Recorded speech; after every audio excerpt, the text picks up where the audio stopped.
আমরা আমাদের নবীকে সবচেয়ে বেশি ভালোবাসি, যিনি আখিরি নবী, যাকে বলা হয়েছে ওয়ামা আরসালনাকা ইল্লা রাহমাতাল লিল আলামিন।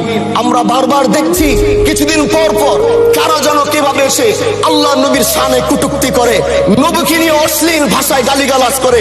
এই দেশের মানুষ নামাজ না পড়লেও যদি কেউ নবীকে কটূক্তি করে তার কলিজা ছিঁড়ে যায়, সে রাজপথে নেমে যায়।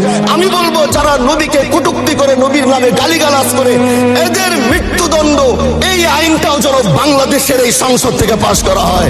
মাননীয় স্পিকার, এলাকায় বলেছিলাম যে আমরা ন্যায়ের পক্ষে কথা বলবো, ইনসাফের পক্ষে কথা বলবো।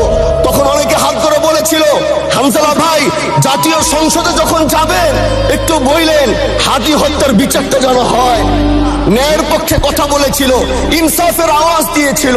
আমাদের মতোই যুবক মাননীয় স্পিকার, তিনি এই যে স্বপ্ন বলেছিল এক সুন্দর বাংলাদেশ করবার, রাস্তার ভিতরে সেই স্বপ্ন থামিয়ে দেওয়া হয়েছে।